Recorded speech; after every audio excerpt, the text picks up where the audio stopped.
논술로 되게 네. 많은 친구들을 대학을 보내셨는데 네. 논술 수업 시스템이 궁금해요. 아, 네. 일단은 저희가 그 고등학교 이제 2학년 겨울방학부터 개념 강의를 진행하고요. 개념 강의는 이제 제가 교재를 만들어서 그 교재로 학습을 하게 되고, 그 개념서에 있는 내용들은 대부분 대학에서 제시된 제시문, 그 제시문에 대한 내용을 설명을 제가 해주고, 거기 관련돼 있는 개념. 근데 일반 교과 과정이 아닌 대학교 과정까지 넘나드는 그런 내용들을 수업을 하고 있고요. 그리고 주 2회 중에 1회는 개념 수업, 1회는 이제 실전 문제를 풀어보고 그 실전 문제를 해설하는 형태, 준첨삭 형태로 진행을 하고 있습니다. 그렇군요. 그러면은 논술을 잘하는 학생들의 공통점이 있을까요? 일단 논술을 잘하는 친구가 처음부터 잘하는 친구는 없고요. 논술을 일단 어쨌든 답만 내는 과정이 아니라 풀이 과정도 다 적어야 되는 거기 때문에 답을 낼 수 있는 친구도 풀이 과정이 미약하면은 감점을 당해서 합격을 못할 확률이 매우 높죠. 그래서 논술을 처음부터 잘한다기보다 수학을 잘하는 친구들이 처음에 들어왔을 때는 적응을 잘 못하지만 쓰는 연습이 되면은 그때는 논술을 잘하는 친구가 되죠. 그러면 확실히 논술은 재능보다 훈련이 더 큰 거네요? 재능도 어느 정도 있어야 되지만 훈련으로 어느 정도 커버는 되는데, 이게 대학교마다 문제 난이도가 또 다르기 때문에 문제 난이도가 높은 대학의 경우에는 그래도 어느 정도 수학을 풀 수 있는 수학적 능력이 반드시 있어야 되고, 거기에 플러스 훈련이 필요한 거고, 그렇지 않은 대학교들은 예를 들면은 이제 논술을 진행하는 대학교가 우리가 상위권 대학도 있지만 저희 기준에서 이제 평가할 때 중하위권 대학이라고 하면은 그 대학은 문제 형태가 어느 정도는 유형이 정해져 있는 형태로 나오기 때문에 유형 연습을 시켜서 그 유형을 풀어낼 수 있게끔 훈련을 시키면 수학 기준으로 우리가 1에서 9등급으로 따졌을 때 한 3등급 정도 되는 수준이면은 그래도 중하위권에 있는 논술을 진행해 볼 수 있다. 네. 그러면은 아까 질문과 반대로 성적은 좋은데 좀 논술이 불리한 학생들의 특징도 있을까요? 성적이 좋다는 건 내신 성적 말씀하시는 거죠? 네. 불리하다기보다 내신이 좋으면 3학년 1학기까지 끝나고 내신이 끝나고 진행하기 때문에 시기적인 부분이 조금 적게 하고 보는 경향이 있죠.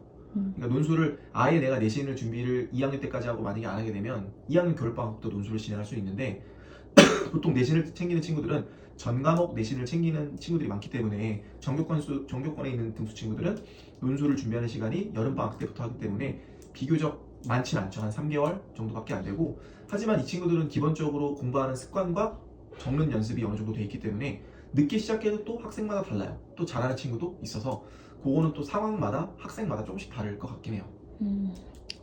그러면은 어떤 친구들이 논술로 대학을 잘 갈 수 있을까요? 그것도 쉽지 않은 질문인데요.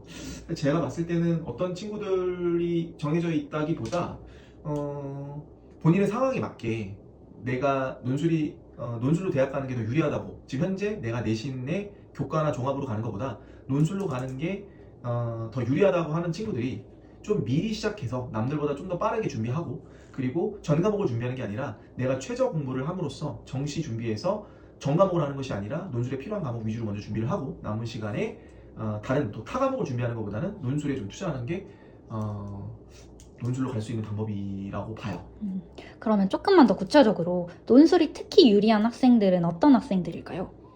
일단은 최저를 맞출 수 있는 학생 되게 유리하죠. 예를 들어서 3합 6, 뭐 성균관대학교는 3합 6인데 이렇게 세 개를 합쳐서 등급이 나올 수 있는 친구들은 거기를 지원할 수 있는 친구들도 당연히 공부를 어느 정도 하지만, 그 3합이라는 건 수능 때 그 세 개의 합을 맞추기 위해서 쉬운 게 아니라서 등급이 있는 학교를 쓰는 게 굉장히 유리하죠. 그리고 그 학교의 등급을 맞출 학생만 수능 이후에 시험을 보러 오기 때문에 아무래도 경쟁자들이 좀 많이 이렇게 정리가 좀 된다고 보면 되고요. 최저가 없는 대학은 이제 아이들이 수능을 못 봤을 때, 잘 보지 못했을 때 어떤 최후의 보루로 생각하고 쓰는 경우가 많기 때문에 최저가 없는 경우는 경쟁률이 굉장히 높죠. 그래서 유리하다라기보다 좀 더 미리 준비하고 그 다음에 최저를 맞출 수 있으면서 높은 대학교를 쓰는데 수학적 실력이 어느 정도 가미되면, 영어를 조금 못해도, 국어를 좀 못해도, 다른 과목을 못해도 수학만 좀 어느 정도 한다면 그게 한 3등급에서 뭐 사실은 2등급까지면 너무 좋죠. 1등급까지는 아니어도 2등급까지만 된다고 하더라도 수리 논술에 굉장히 유리하다고 저는 봅니다. 그러면 논술 준비는 보통 언제 시작하는 게 가장 좋을까요? 아까도 이제 처음에 말씀드렸는데 고등학교 2학년 겨울방학 때 빠르면 여름방학 때 시작하는 학생들도 있는데 내신과 병행해서 하는 친구들이 대부분이기 때문에 내신이 어느 정도 나는 안 될 것 같다라고 하는 친구들 중에서 내신이 한 3등급 후반 정도 되는 친구들 기준으로 말씀드리면 한 고2 겨울방학 때부터 하는 것이 좀 좋을 것 같다고 저는 생각을 해요. 네. 그럼 논술은 특히 결과 압박이 좀 큰데 좀 무서운 적 없으세요? 아, 제가요? 네. 그쵸. 부담이 되기 때문에 제가 간다고 생각하고 그 지원하는 학교에 대해서 분석하고 계속 준비하고 공부하고 어떤 문제가 나올지 예측해보고 유사형태 문제도 풀려보고 하는 것 같아요. 네. 알겠습니다. 네. 그 논술 커리큘럼에 대해서 자세하게 한 번만 더 설명해 주세요. 일단은 이제 저희가 고2 겨울방학 때 시작한다고 하면은 개념 플러스 실전 모의로 진행을 한다고 보시면 되고요. 그리고 저희가 개념 강의가 한 제가 5개월 정도 진행을 하기 때문에 5월까지는 끝나요. 5월까지는 끝나고 6월 달부터는 저희가 실전 2회로 진행을 하는데 그 실전 2회 진행되는 동안에 이제 그때는 아이들이 9월까지는 모의고사 보고 이제 수시를 쓰기 때문에 원서를 쓰기 때문에 우리가 3개월 동안은 6월달 모의고사 보고 좀 고민을 해요. 그래도 거의 한 80% 정도는 확정을 해서 실전 모의 2개씩 풀면서 어떤 학교가 나한테 맞는지 확인을 하는 작업을 하죠.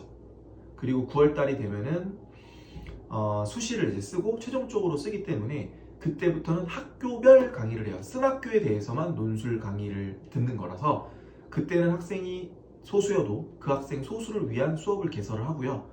그때는 학교별로 수업을 한다고 보시면 돼요. 그게 대략적으로 9월달부터는 그냥 아예 그냥 그 학교별 대비라고 보시면 됩니다. 그래서 다시 정리하면은 12월부터 5월까지는 개념 플러스 실전 모의, 6월부터 9월까지는 실전 모의 2회, 9월부터는 내가 실제 지원한 학교별로 수업이 진행된다고 보시면 됩니다.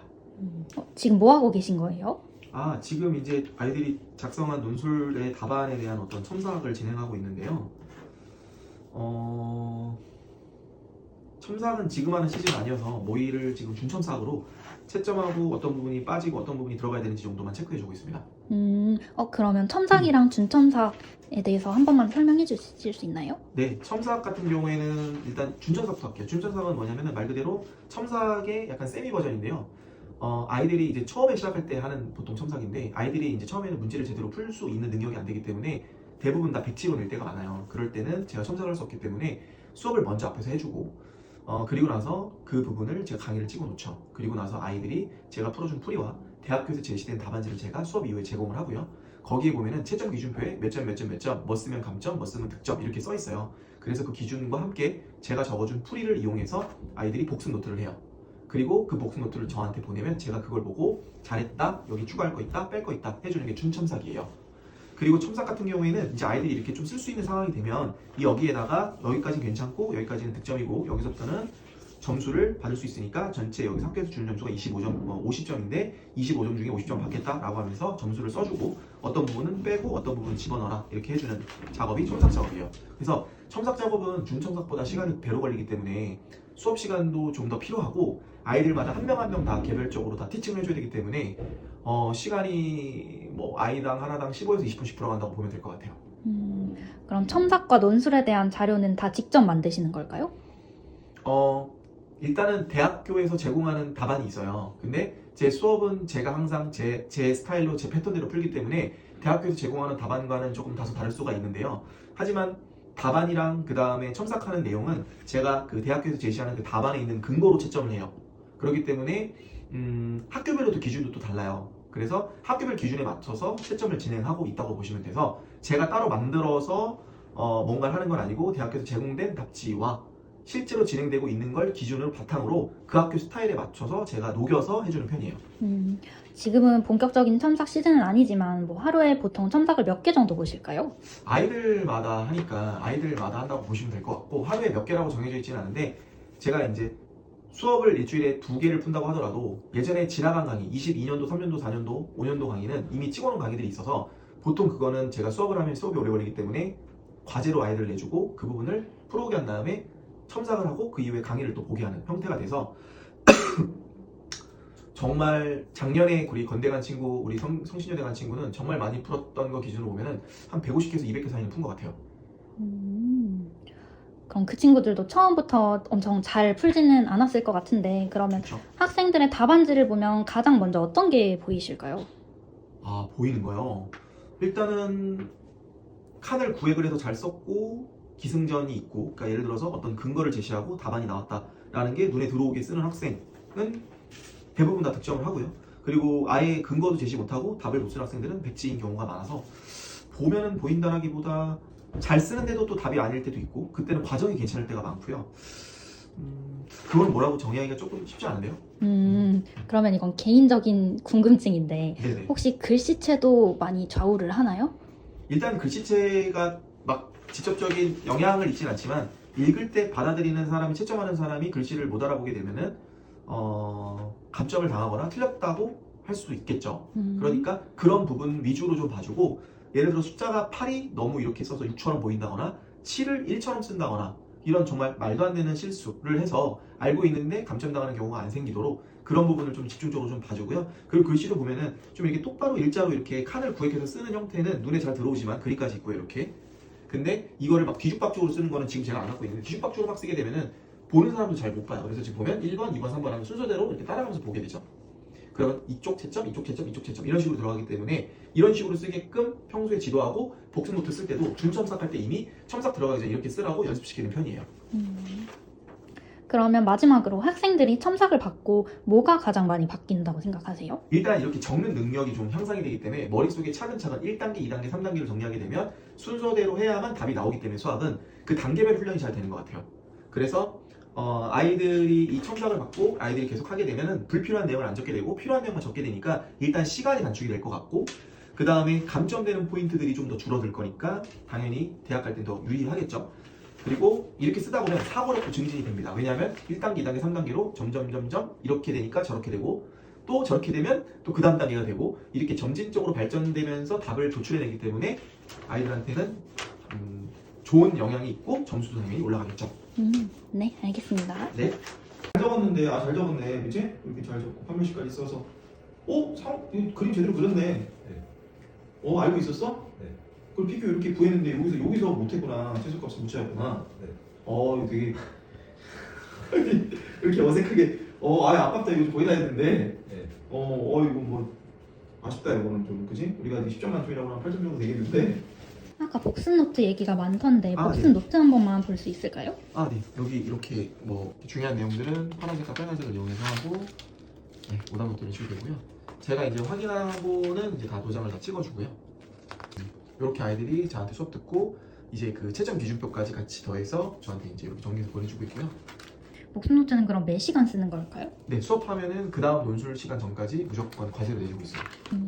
그럼 맞은 문제도 한번 같이 정리를 하나요? 네, 맞은 문제도 풀이 과정이 정확하게 적혀야 되기 때문에 논술은 답도 중요하지만 과정도 중요해서 일단 맞은 문제도 많이 없기도 하고요. 어쨌든 맞더라도 다시 한번 쓰는 게 원칙이에요. 네, 알겠습니다. 네.